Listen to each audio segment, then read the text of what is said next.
Ya coordino así todo, ¿no? Así parece El profesional. hombre orquesta.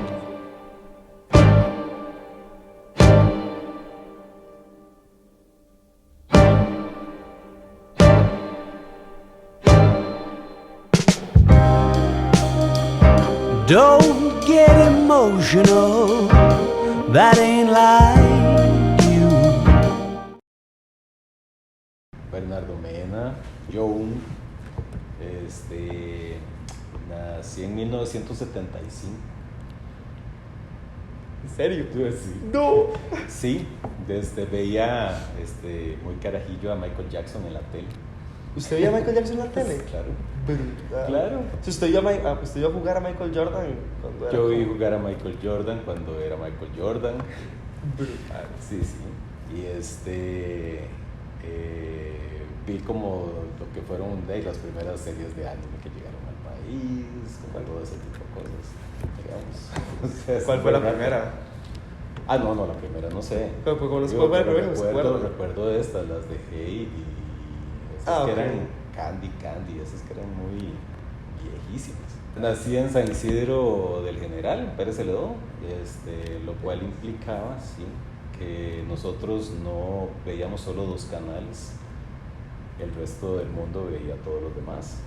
Ustedes solo tenían permiso de 2 Solo podíamos ver el 7 y el 13. y se acabó. Y se acabó. Entonces, cualquier otra cosa que salga de ahí no la conozco, o no la entiendo, o no la comparto. Entonces, he tenido que cargar, por ejemplo, con la cuestión del Chavo, que nunca conocí el Chavo. ¿En serio? Sí.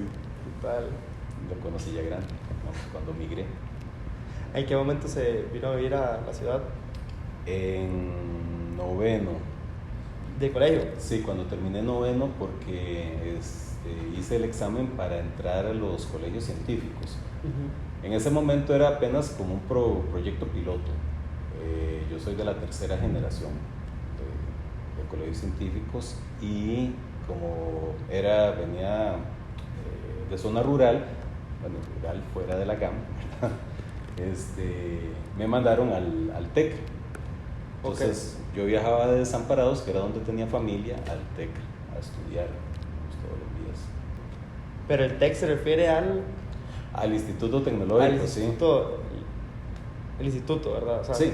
Es que en ese tiempo solo existían 2 colegios científicos. Ajá.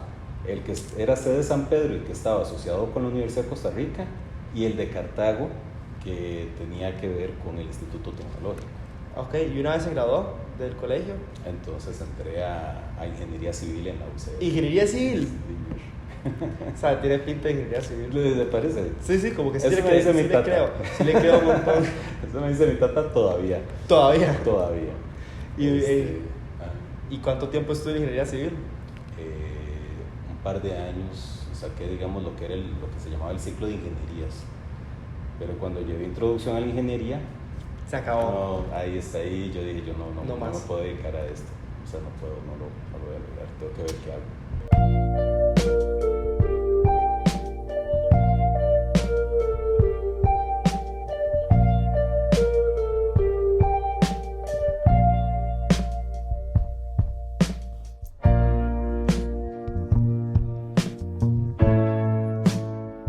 ¿Y en ese momento qué vio que hizo?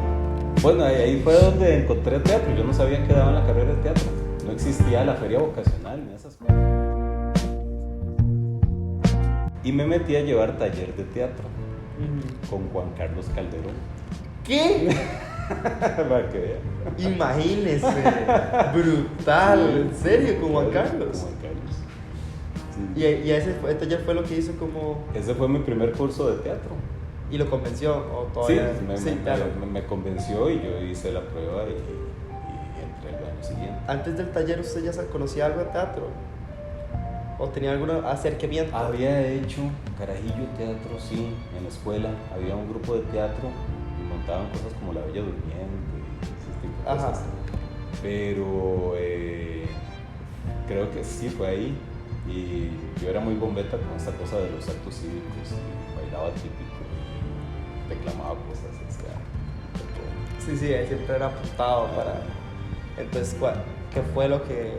Cuando él llevó este curso, ¿verdad? Ya fue como que me voy a meter... Me imagino que después ya fue como me voy a meter ya a la carrera.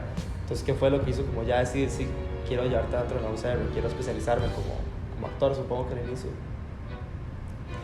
En realidad no, yo entré a la carrera pensando en escribir. Escribir siempre. Teatro, sí. Después me interesó mucho la dirección. La actuación la he hecho por oficio, pero no es... Nunca ha sido no es algo así como que me encante, no mucho, pero de ello. O sea, uno cuando he tenido la oportunidad de estar como en obras o, ¿verdad?, o cosas a nivel audiovisual, pues me he metido, ¿verdad? Igual, digamos, después de que yo entré, que yo creo que es la norma en teatro, uno no saca la carrera de una sola vez, sino que uno trabaja, lleva más o menos cursos, se sale un rato, se pelea, ya vuelve, se reconcilia, entonces... Nunca voy a volver a actuar en mi vida. Exacto, ya, de más de esto. Después, 6 meses después, tengo que volver, ¿verdad? Entonces, como este tipo de cosas. Es una visión bastante realista sí, de la experiencia de teatro. Sí. Pero de ahí es exactamente lo que por el proceso por el que yo pasé. Sí, claro. Y cuando llegó este proceso, o sea, ¿cómo fue el proceso de llevar la carrera? ¿En qué momento se graduó? ¿Hasta cuándo? ¿Cuánto tiempo estuvo? Altibajos, cuéntanos. Sí, claro, yo duré 10 años sacando la carrera. ¿10? Sí, claro. Yo entré en el 1995, y me bachillerí. O sea, terminé el primer título en el 2005. Claro, ya para el 2005 yo había hecho ya varias obras como actor, también había escrito, también, ya había dirigido. Sí, es como la norma, como te digo, la norma del teatro, de Ciudad Teatro. Sí. ¿Verdad? Uno va, saca 2 cursos, mientras resuelve 3 montajes, ¿verdad? Hace muñecos inflables en algún lugar, eventos comerciales, se pelea porque no le pagan un comercial que hizo, entonces hace, ¿verdad?, otra cosa, y saca otro curso, y de ahí así va. Y así va, bueno. Así es la vida.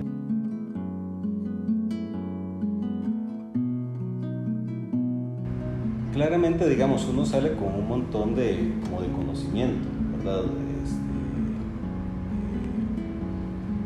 sobre muchísimas cosas.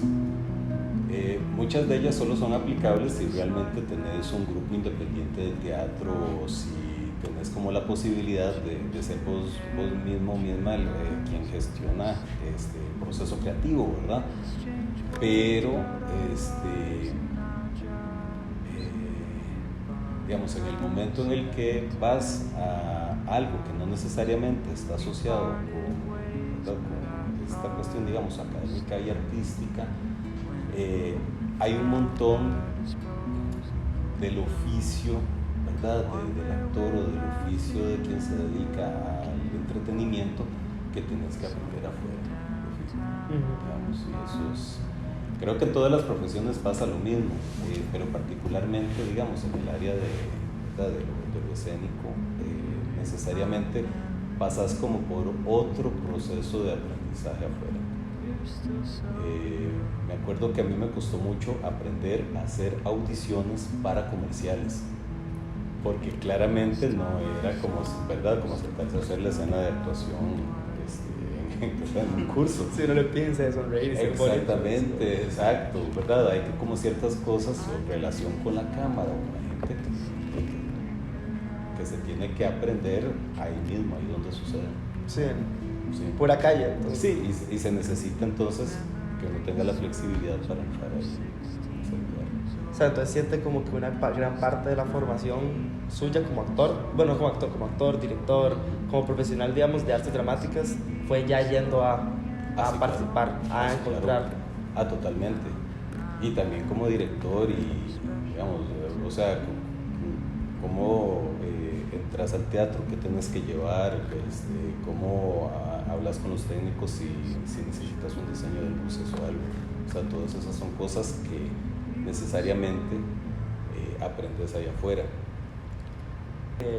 Si yo ahorita usted le pregunto como usted qué trabaja, ¿usted qué respondería? Ahí soy docente. No. Sí, porque digo, es más complicado. O sea, que hace alguien que estudió teatro, que hace de todo. Sí, O sea, pues, es teatrero, pero teatrero no existe, ¿verdad? Entonces, ¿qué pones? Escritor tampoco es así como una profesión, ¿verdad? Tampoco va a ser. Sí, exacto, ¿verdad? De Vargas Llosa. No, o sea. Sí, yo soy escritor. Exacto. Sí, es que yo escribo de vez en cuando. Exacto. A veces, y me lo publico. Entonces al final, generalmente cuando la gente me pregunta qué hago, yo digo soy docente. Sí. Profesor en la U. Pero como profesional, como los títulos que tiene ahora. Ah. Como cuáles. Nota, es que primero quería saber Ok. y ahorita me voy a saber como en títulos, cuáles son como los que tiene, los que usted podría decir, como, ok, sí, yo soy licenciado en bachiller en. Sí, en artes dramáticas, ¿verdad? Bachiller y licenciado, ¿verdad? Licenciado en artes dramáticas. Uh-huh. ¿Cuánto duró la licenciatura? Perdón, ¿cuánto duró sacando la licenciatura en artes dramáticas? Ay, esa fue otra. Creo que fue como unos 5 años. Okay. Pero es porque tardé mucho haciendo el anteproyecto porque en medio de eso me metí a sacar una maestría. Entonces mientras sacaba la maestría, y iba. Maestría y licenciatura al mismo tiempo. Más o menos. Ah, sí, ¿maestría en qué? En lingüística. ¿Lingüística? Sí, en lingüística. Con razón. Sí, ese es el rollo. Digamos, el otro rollo mío es toda esta cuestión como del lenguaje y cómo es que la gente se entiende y por qué y para qué realmente sirve. Entonces tenés esos dos. De hecho, ahorita que hice la lingüística me queda perfecto pararme en pie a lo que sigue, porque leyendo sus obras, ¿verdad? Tuve la oportunidad de ver una en vivo, dirigida por Dayanara y escrita por usted, y leer esa misma en vivo y otras 3 más. Algo de lo que me llamó la atención era como cómo estaba escrito, como cómo se hablaban los personajes. Y yo, pero ¿cómo Bernardo sabe tanto de cómo se hablan las personas? Me explico, había unos cuando no quería que fuera natural, se notaba, me explico, se entendía que no era natural, y cuando quería que fuera natural, se entendía, me explico, como que había una facilidad del autor como de comprender el lenguaje. Entonces, ¿a qué se debe eso? Digamos, ahorita que me está contando de que estudió lingüística y que le gusta mucho este tema de cómo se comunican, como de dónde también nació ese acercamiento que tiene incluso para escribir, hacer con un enfoque en la lingüística. No, sí, claramente, digamos, ahí sí le echo la culpa o le agradezco a la maestría porque, digamos, parte de los cursos de especialidad yo los hice en análisis del discurso y en pragmática, que son los que se dedican a estudiar mucho cómo es que se comunica la gente y cómo realmente uno entiende qué es lo que le quieren decir. Sí. A pesar de que el lenguaje es bastante como sintético y incluso a veces muy oscuro, o sea, toda esta cosa que tenemos con las figuras retóricas y tratando de decir una cosa para que se entienda otra y... Sí, como que, ay no, yo la verdad es que no quiero ir. Ajá, no. ¿Verdad? Pero necesito que insista, ¿verdad? O ese tipo de cosas. Entonces, a mí eso me parece absolutamente fascinante. Digamos, hay gente interesantísima que ha estudiado eso desde hace ya como varios años y todavía son como campos muy, digamos, muy ricos, ¿verdad? Donde continuamente están sucediendo investigaciones nuevas. Ahora, por ejemplo, digamos, hay toda una cuestión de la ciberpragmática. Entonces, sí. ¿Verdad? De cómo la gente se entiende con memes y con, ¿verdad? Los chats y ese tipo de cosas. Entonces, digamos que para mí fue como absolutamente fascinante. Y ya dígame al final, o sea, verá que se lo inventó toda la forense, ¿verdad? O sea, todo se lo inventó. No le voy a dar esa respuesta. ¡No! O sea, yo ya le voy a dar esa respuesta. Las 4 que leí, esa es la que quiero llegar, con la que quiero como hablar más al respecto. Okay. Es la que los voy a poner a leer.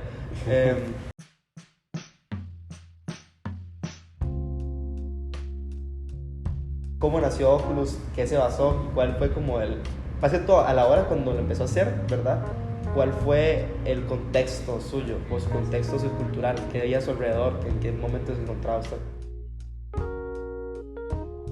Ok. Oculus es la más vieja, ¿verdad? ¿Esa es la más vieja? La más viejita. Oculus sucedió, digamos, yo me metí a un taller que se llamaba el Teatro de Escritura Permanente, que lo estaba patrocinando el Centro Cultural Español. Ahí donde encontré la foto aquella que después sirvió para Adriano, bueno, fue en ese proceso. Es un proceso que duró 2 años. Nosotros trabajábamos, hacíamos como talleres 2 o 3 veces al año, y esto lo dirigía Guillermo Heras, que es un director español y gestor digamos, muy importante en el entorno hispanoamericano. Y al final de ese proceso hicimos una compilación todos los que lo estábamos llevando. Ahí estábamos Elvia Amador, Milena Picado, Kyle Bosa, Álvaro Martínez, que ahora está dando clases en la escuela, Pedro Sánchez, o sea, un montón de gente que, ¿verdad?, que ahora sigue todavía activa, ¿verdad?, del medio.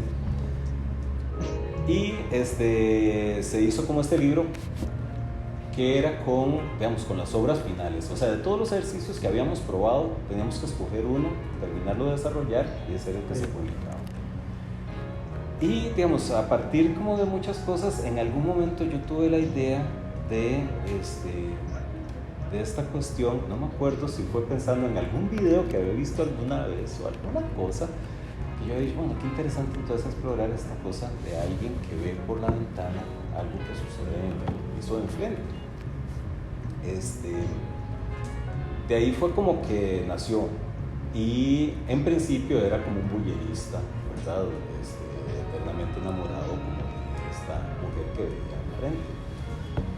Pero más o menos durante el mismo tiempo yo estaba trabajando lo que era la tesis de licenciatura, entonces estaba metido como con Ajax, con las cuestiones de la masculinidad y la cuestión de la teoría queer y feminismo y todo ese tipo de cosas, y entonces como que seguro de eso, el contenido se fue alimentando de eso, sí, exactamente, y comenzó a haber entrecruzamientos. Entonces, claro, la primera terminó, digamos, no era solo un buller, sino un acosador, ¿verdad?, que estaba acosando a esta mujer, que además tenía esta relación conflictiva, ¿verdad?, con la pareja. Pero que ahí existía la imagen especular ¿verdad?, o sea, del hombre que se ve en el otro, ¿verdad? Sí. Porque es una cuestión como muy importante a nivel de la masculinidad, que la masculinidad se define por aceptación o posición con los otros hombres, y no necesariamente con lo que, digamos, y claramente con una expulsión de la feminidad, ¿verdad? Entonces vamos un poco como por ese lado. La segunda parte fue la difícil, digamos, la segunda parte es la difícil. O sea, una vez que yo había planteado eso, yo decía, ¿y esto para dónde va? Encontré todas esas cosas y ahora ¿qué hago? ¿Para dónde va? Entonces, en vez de echar para adelante, lo que hice fue echar para atrás. Entonces, digamos, la segunda parte lo que explora es como ese primer momento de fundación ¿verdad? O sea, ¡Oh! No, ¡Qué loco! ¿Qué? Claro. Brutal. O sea, como ese primer acercamiento de ver a alguien más, de verse en el otro, de ver el otro lado, como ese que nos divide una ventana, pero que aún así como yo puedo saber, o puedo tal vez interpretar erróneamente o correctamente, digamos, la vida del otro. Exacto. ¿Verdad? O sea, si ya me gustaba, ahora es el niño, ¿verdad? Sí. Es el niño, ¿verdad? Que ve a este hombre y que de alguna manera... Después me leí una novela de Yuki Mishima que se llama El marinero que tenía, o sea, el marinero que olvidó el mar, o el marinero que dejó el mar.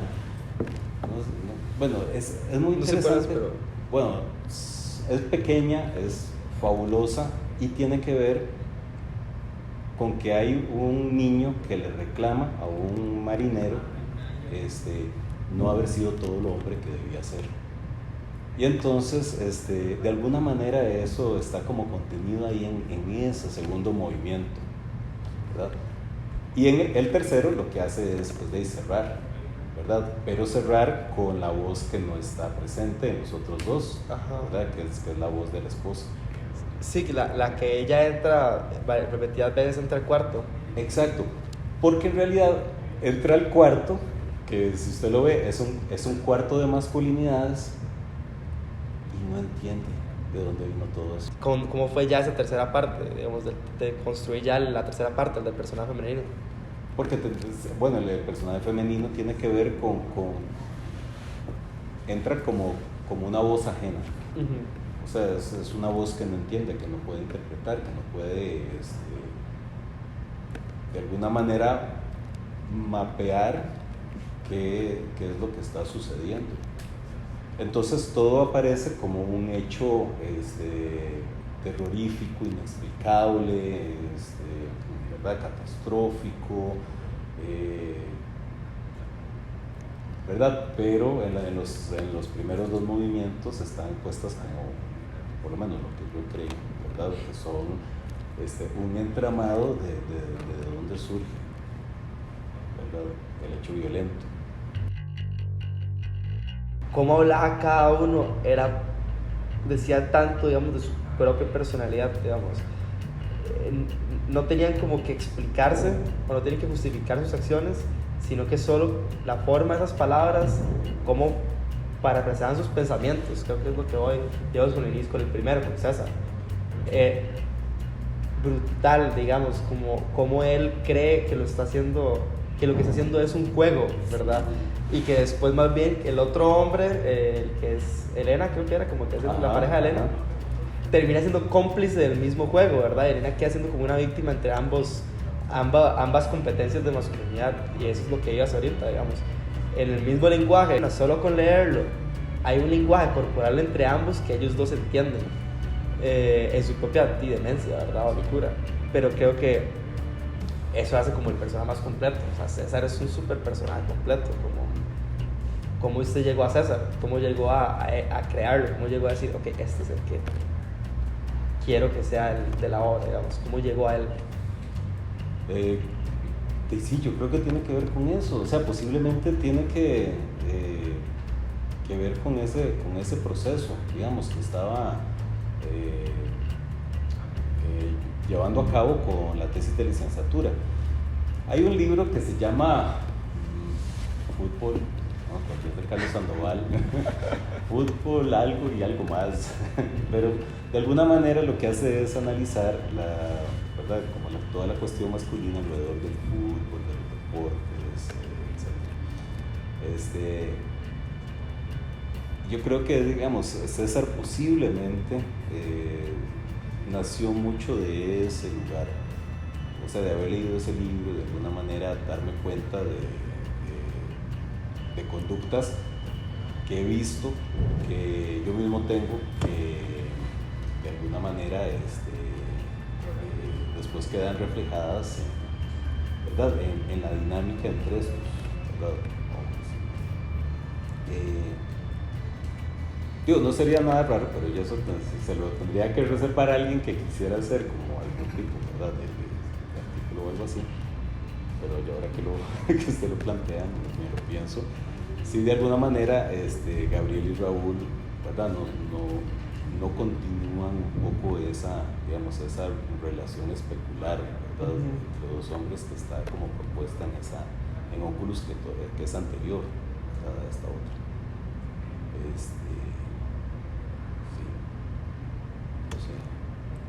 Sí, ¿no? No, el maestro que más yo tengo que llegar a revisitar Oculus. Tengo que llamar a mi psicóloga. ¿Cuál fue el proceso también de estructuras? Como para construir este orden estructural que al final funcionara, como esta gran máquina que hace que funcione todo sin sintonía, digamos.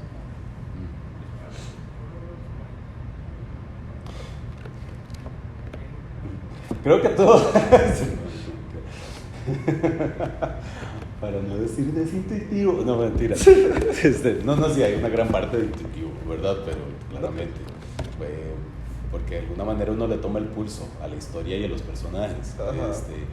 Hay una, creo que una técnica que habíamos implementado con Guillermo Heras, que tenía que ver, o sea, con poder introducir un personaje, una circunstancia, una voz en el momento en el que uno sintiera que se estaba como agotando lo que uno había planteado como situación.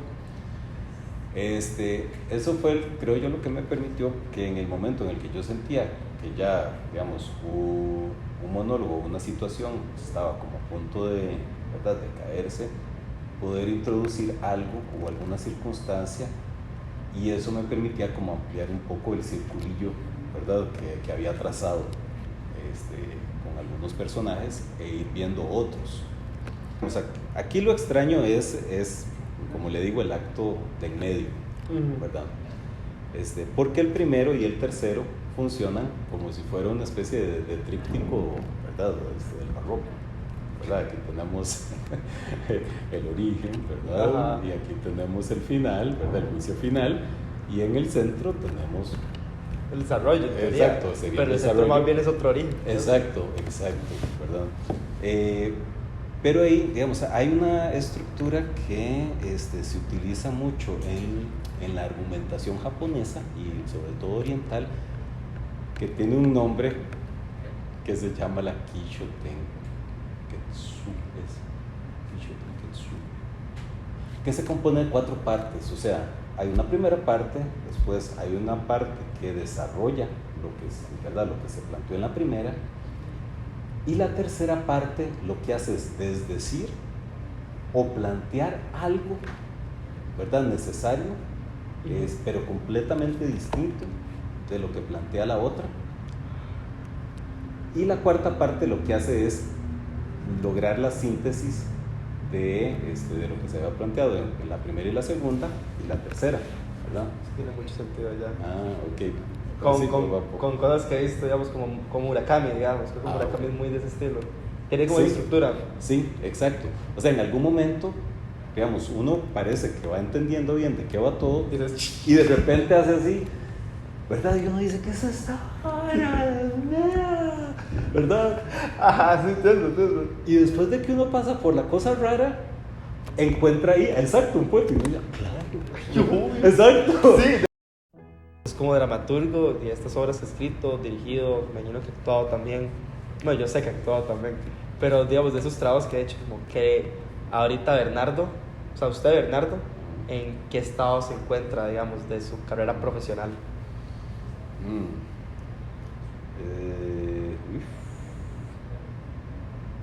Pregunta más seria, digamos. ¿En qué momento aprendí yo a entrevistar, verdad? Yo no sé, yo aquí no. Ay, no sé, en un estado post-pandemia, posiblemente, digamos. Creo que será.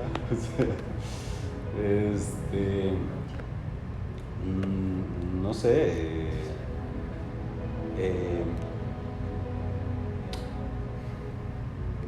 digamos, me pregunto mucho qué otros posibles temas, ¿verdad?, más allá que los temas de la diversidad, podrían ser como interesantes para mí de explorar, y que le sirven un poco como marco, ¿verdad?, a estos otros temas.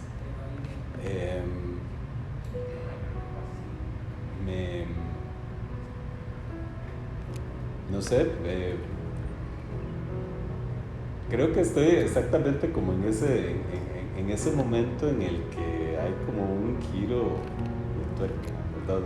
O sea, estoy entrado en los años 40, entonces, ¿verdad?, parte de los años 40 es como pasar en este resto de la vida, en el que ya no soy joven.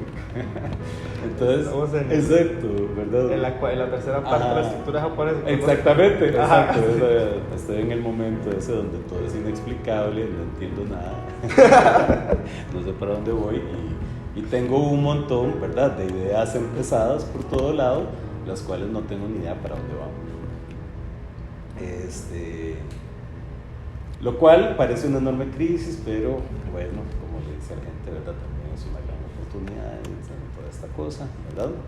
Por lo menos es sano verlo de esa forma, si no, ¿verdad? Pero sí, de que creo que es un momento en el que me estoy replanteando como un montón de cosas. De hecho, me parece particular, digamos, que de repente suceda esta entrevista, porque precisamente es como haber hecho una recapitulación ¿verdad? Y pensar entonces para dónde se va a mover, digamos, o para dónde se mueve uno ¿verdad? Como ser creativo. Yo creo que estoy en ese momento. Viendo la dirección, entonces. Sí, totalmente. Bueno, que espero le haya gustado mucho la entrevista. Yo de fijo la disfruté un montón. Y muchas gracias, profe. Muchas gracias. De verdad.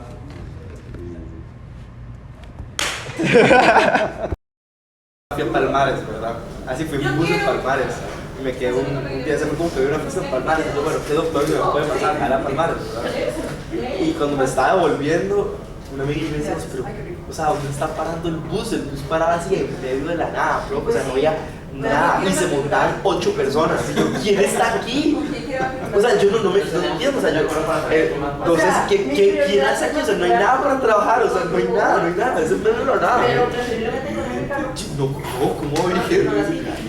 O sea, no había nada.